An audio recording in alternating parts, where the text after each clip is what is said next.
Jared here, and I'm going to be sharing a story from my first meditation retreat, which was a 10-day silent Vipassana retreat.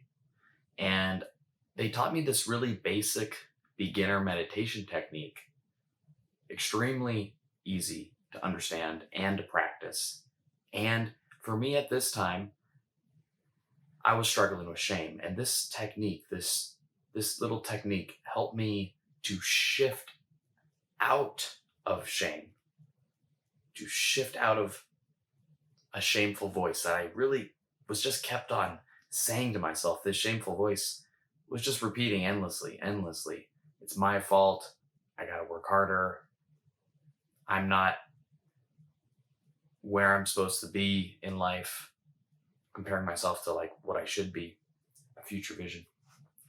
And so this video, I'm going to be sharing this little story real quick. And I'm actually going to do this technique in front of you right now. And you can even practice along with me.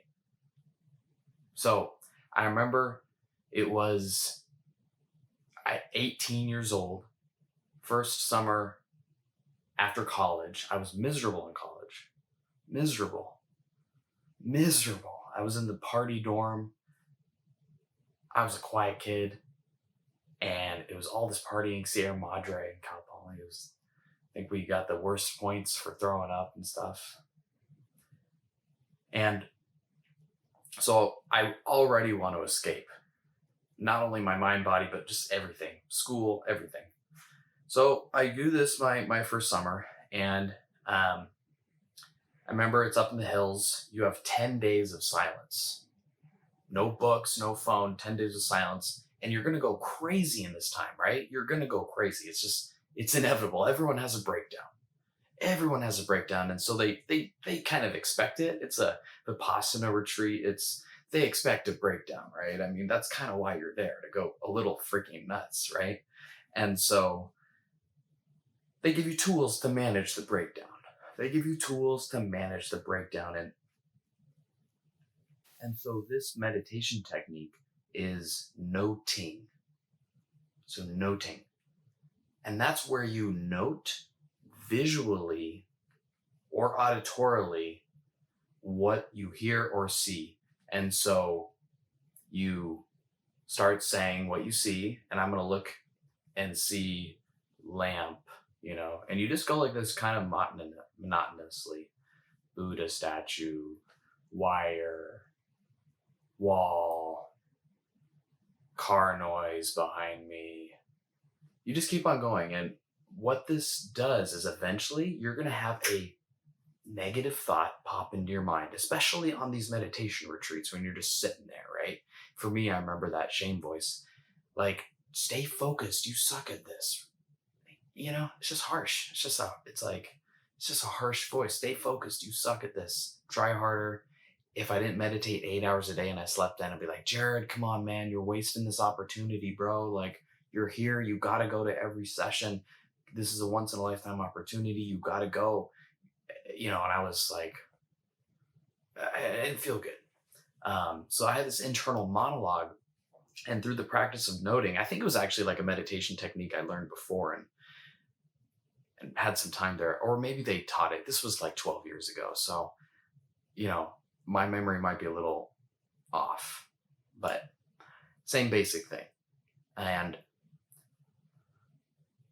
this helped me really get out of my head, because here's the thing.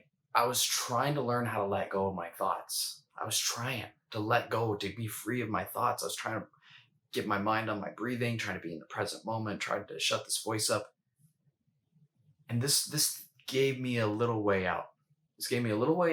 That worked. That was different than meditation or breathing or trying to just let your mind go blank. This was different. It was more practical. All I had to do was name the things, and then a thought would pop into my mind, right? Oh, you're wasting. You're wasting. You're not trying hard enough. And whenever I'd have that thought, I would say, oh, sound, door,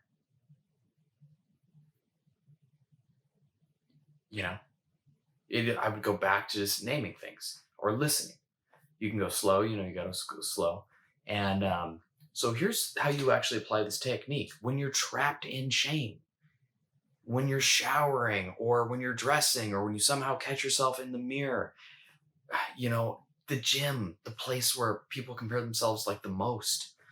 Um, and when you catch that dialogue, boom, name what you see, name what you hear.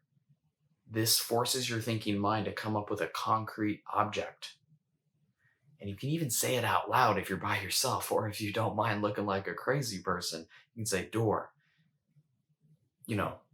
Other thing.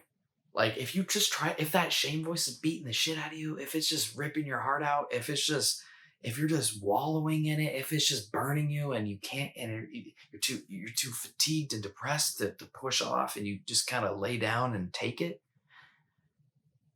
start breaking out of that cycle just with this very simple thing. You can start. This is one way. This is one tool. This is not the whole solution. This is not the whole solution to getting over this inner critic shame, this voice. It's not. It's not. But it's a piece of the puzzle. It'll help you where you get stuck. Oftentimes this is a sticking point for people, these negative thoughts. And it really is a turning point when we can start to change our relationship to our thoughts, right? I mean, that's what that's what Buddha's all about, right? Karma, right? Thoughts create karma. Karma's like a seed, it gets planted, right? And so if you have this internal monologue all the time going on, you're planting all these negative seeds. And that internal monologue, don't get me wrong, is hard to shift. And this technique is a beginner technique. Yeah, it's a beginner technique, but it works. It works, because come on, breathing when you're in a pit of shame, I don't know. It works too. It works too. But this can be a little twist for people who need like a different little toolkit. It's a different approach than trying to focus on your breath, because you don't really need to focus. You're just like looking at your surroundings, noting, boom, degree, Zen sign, window, sound, fan. You don't have to like focus and feel bad that you're losing focus. You just, oh, and then the thought's going to come back again. You're going to be like, no, what the hell? I got to name things. Get out of there, thought. I got to go back to naming. And yeah. Okay. Thank you for your time. And I'm going to go donate blood. Maybe the next time you see me, I'll have like a wound. We'll see. All right. Namaste.